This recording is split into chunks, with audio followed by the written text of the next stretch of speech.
I never wanted a war. All I wanted was to keep my father safe. That's it. A simple reinforced steel gate. Nothing fancy, nothing offensive, just something sturdy enough to keep out trespassers and, more importantly, stop my 80-year-old dad from wandering into the street when his memory slipped.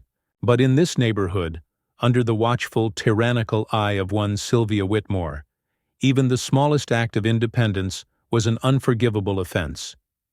I should have known the moment I got that first letter. It arrived in one of those absurdly official-looking envelopes, the kind that practically reeked of self-importance.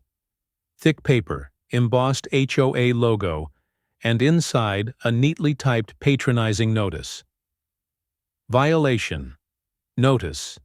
Dear Mr. Carter, your recent installation of a non-HOA approved front gate is in direct violation of the Meadowbrook Community Aesthetic Standards, Section 14, Article C. You have seven days to remove the structure, or you will be subject to escalating fines and possible legal action. Legal action. Over a gate. I let out a slow breath, folding the letter in half. I had heard of Sylvia Whitmore before, of course. Everyone in Meadowbrook had. She was the self-appointed queen of the HOA, wielding rules like a medieval warlord, terrorizing anyone who dared to step out of line. The kind of woman who'd measure your grass with a ruler, slap a fine on you for excessive seasonal decorations, and call the city over an unauthorized garden gnome. I had no patience for people like her, so I did the rational thing. I ignored it. 2 days later, a second letter arrived. This time a $200 fine was attached. 4 days later, Sylvia herself showed up on my doorstep. It was early evening, the sun dipping below the rooftops in a golden haze. I was on the porch, sipping a beer, when I saw her approaching.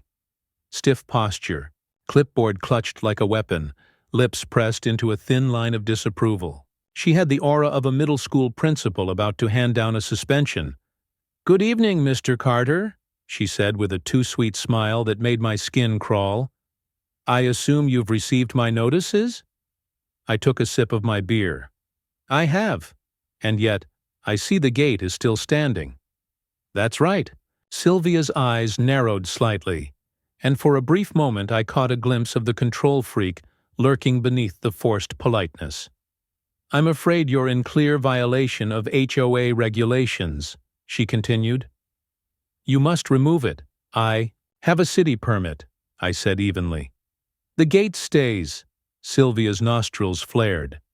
"The city's approval doesn't override HOA policy." I leaned against the porch railing, studying her. "You do realize this gate is for my father's safety, right?"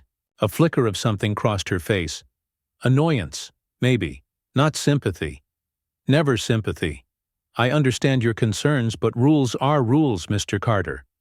She gave me a tight, condescending smile. "We can't make exceptions. Otherwise, what's next? Someone painting their house neon green? A family keeping goats in their yard? We have standards to uphold." I chuckled. "Yeah, wouldn't want the neighborhood to turn into a lawless wasteland because of a security gate." Sylvia's smile thinned. "I was hoping we could resolve this amicably, but if you refuse to comply, I'll have no choice but to take further action."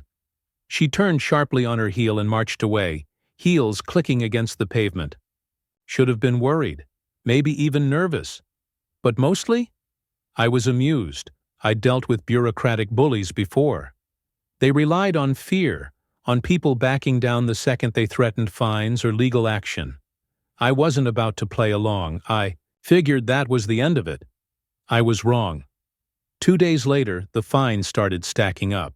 First $500, then $1,000. Then $2,500. I laughed. Let them try to collect. Then came the anonymous complaints. Petty, absurd things. My garbage bins were too visible from the street. My lawn had aesthetic inconsistencies. Someone even reported me for excessive car washing. Sylvia was testing me, poking, prodding, waiting to see if I'd break. I didn't, and that's when she lost it. It happened on a quiet Tuesday afternoon. I was inside, making lunch, when I heard the unmistakable sound of screeching tires. I turned just in time to see a silver SUV barreling toward my driveway. For a split second I thought someone had lost control of their car, but then I saw the driver, Sylvia. I barely had time to react before she slammed on the gas, aiming straight for my gate. The impact was loud, metal groaning, glass shattering as her car crunched against the reinforced steel. The gate held, but her front bumper? Not so much. I ran outside as Sylvia stumbled out of the driver's seat, breathless, eyes wild. For a moment she just stood there, staring at the undamaged gate like it had personally offended her. Then she looked at me. "You," she spat, her voice shaking with rage. "You forced me to do this." I blinked. "What?" "This." She gestured wildly at the wreckage. "This obstruction is a menace. You have no right." The wail of sirens cut her off. Someone had called the cops. Sylvia's face went pale as a patrol car rolled up, red and blue lights flashing. An officer stepped out, took one look at the damage, and let out a low whistle. "Well," he muttered, pulling out his notepad. "This is a first." Sylvia turned to me, eyes blazing. "You're going to regret this." I folded my arms, suppressing a grin. "I really don't think I will." And as the officer read her rights, her face twisted in fury, I realized something. This wasn't over. Not by a long shot. Sylvia Whitmore wasn't the type to accept defeat. She'd be back, and next time, she'd play even dirtier. For exactly 3 days, Meadowbrook was Sylvia free. 3 days of peace.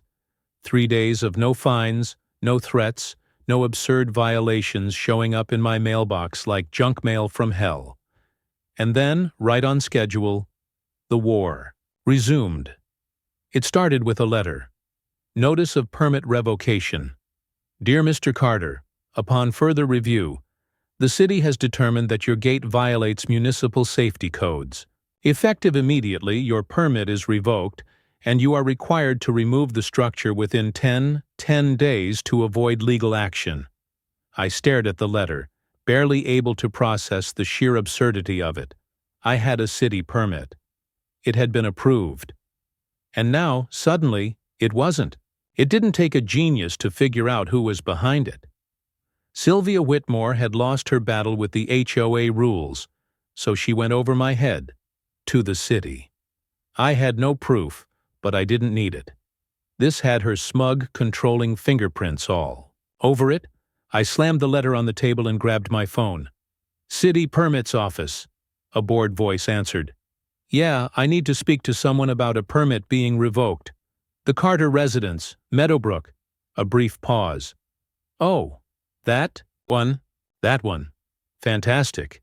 Yeah, look, I was approved for that gate. How did it suddenly become a problem?" "Well," the woman said, a little too carefully, "it was brought to our attention that the installation violated an updated municipal guideline." "Updated?" I cut in. "Since I got my permit?" Another pause. "Longer this time." "Yes." I pinched the bridge of my nose. "And who exactly brought it to your attention?" I'm not at liberty to say. That told me everything I needed to know." Sylvia Whitmore had pulled strings. She wasn't just going after me through the HOA. She had connections at the city level. The woman had managed to sink her claws into actual government bureaucracy. I hung up and let out a slow, measured breath. Sylvia thought she'd won. She thought I'd back down, just like all the others before me. I wasn't going to back down. Was going to burn her kingdom to the ground. Step 1 was gathering the troops. Sylvia had ruled this neighborhood through fear for years. People whispered about her but never challenged her. They paid their fines, conformed to her ridiculous rules, and kept their heads down. But I wasn't the only one she had gone after, so I went door to door. I listened, and I documented everything. The elderly couple down the street? They'd been fined $800 for their garden hose being improperly coiled. The single mom on Oak Drive? She had nearly lost her home after Sylvia reported her for an unregistered home daycare. Except it wasn't a business, just her watching a few kids for her neighbors. And then there was Mark Reynolds. His crime? Having the audacity to repaint his front door a shade too dark. It wasn't just petty harassment. It was control. She thrived on bending people to her will, and she had never expected anyone to fight back. Step 2 was exposing her. I dug. I filed public records requests. I scoured HOA meeting minutes, and after a week of research, I found it, buried deep in the financial statements. Sylvia Whitmore had been funneling HOA funds into personal expenses. It wasn't massive, just a few thousand here and there. A suspicious landscaping fee that just so happened to go to her brother's company. A consulting payment to a non-existent business. HOA event planning fees that never actually resulted in events. It was embezzlement. Not enough to send her to prison, but enough to ruin her. I sent everything to the homeowners. The whispers turned into murmurs. The murmurs turned into outrage. And just like that, Sylvia lost control of the narrative. She panicked, and that's when she made her biggest mistake. It was 11:30 p.m. when my security cameras caught her. Sylvia sneaking onto my property, in a hoodie, with a can of spray paint. The footage was glorious. There. She was, in all her middle-aged rage, vandalizing my gate. She spray-painted obstruction across it in giant red letters. Then, just for good measure, she chucked a rock through my front window. She wasn't even subtle. She was desperate, and I had her on tape. The next morning, I sent the footage to everyone. By noon, the entire neighborhood had seen it. By 4 p.m., the police were at her house. She wasn't arrested, not yet, but she was humiliated. Neighbors she had terrorized for years were watching. They saw her escorted to the squad car for questioning. They saw her flail, trying to spin the situation. "She's lying," she shrieked at anyone who would listen. "This is a setup. He's manipulating the footage." No one believed her. For the first time, no one was afraid of her anymore. I stood at the edge of my driveway, arms crossed, watching as she got into the car. She turned her head just before they shut the door, and in her eyes, I saw it, pure, burning hatred. This wasn't over. Not yet, because Sylvia still had one card left to play. And when she came back, she wouldn't just be looking to win. She'd be looking to destroy me. I knew she'd retaliate. That was inevitable. But even I underestimated just how far Sylvia Whitmore was willing to go. 3 days after her public humiliation, I came home to find a condemnation notice taped to my front door. Condemnation. Notice: this property has been deemed non-compliant with city ordinances and is scheduled for further inspection and possible legal action. Failure to comply may result in fines, property seizure, or forced eviction. I stared at it, barely able to believe what I was seeing. Eviction? This wasn't an HOA fine. This wasn't a revoked permit. This was Sylvia weaponizing the city itself against me. I checked the details, and sure enough, this wasn't just some scare tactic. The city had actually declared my property non-compliant, with regulations that hadn't existed 2 weeks ago. She had done it. Somehow, she had bullied or bribed someone high up enough to go after my entire house. I clenched my fists, my blood boiling. This wasn't about the gate anymore. This was about power. This was about Sylvia proving she was untouchable. She wanted me to kneel. She wanted me to beg. I wasn't going to kneel. I wasn't going to beg. I was going to end her. She had been smart. Too smart. I needed to be smarter. I spent the next 2 days pulling every legal string I could. I filed an official complaint with the city. I got in touch with a local news station, the kind that lived for exposing small-town corruption. And then I took one final trip to City Hall. The city council met every Thursday, which is why, that Thursday evening, I made sure to arrive early, just in time to catch Sylvia herself waltzing into the building like she owned the place. She didn't notice me right away, but when she did, oh, it was glorious. Her eyes widened. For the first time since this all began, I saw it. Real, actual panic. She didn't know what I had. She didn't know what I was about to do, and that scared her. The meeting began. Boring city business. Budgets, zoning laws, permits.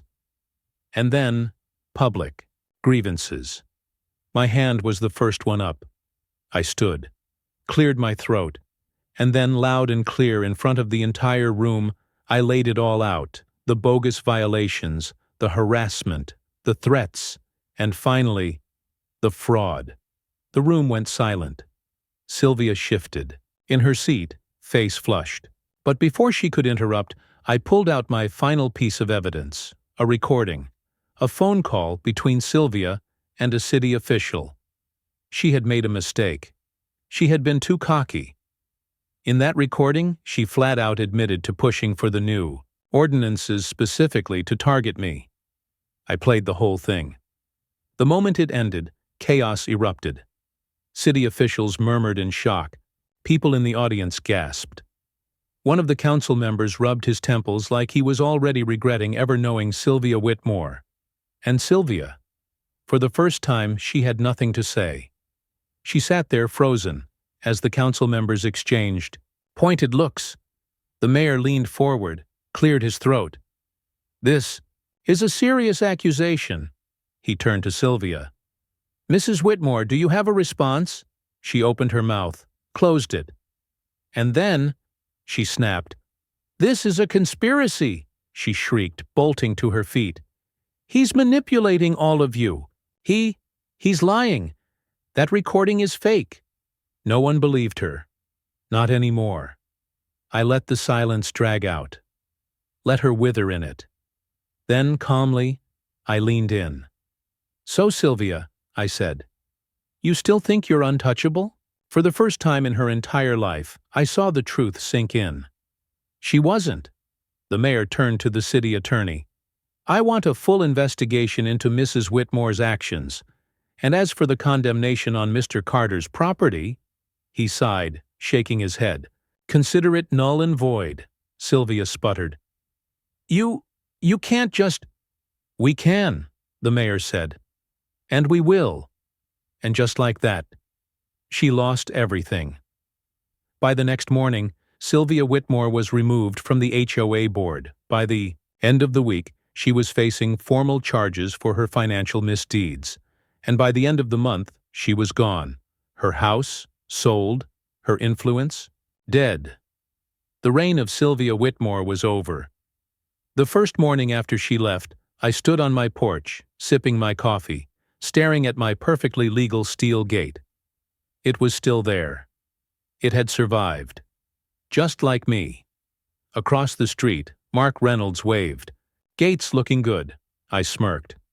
"Damn right it is." The neighborhood felt lighter, freer. Sylvia had ruled through fear. But now, the fear was gone. No more pointless fines, no more threats, no more absurd power trips. Just a community.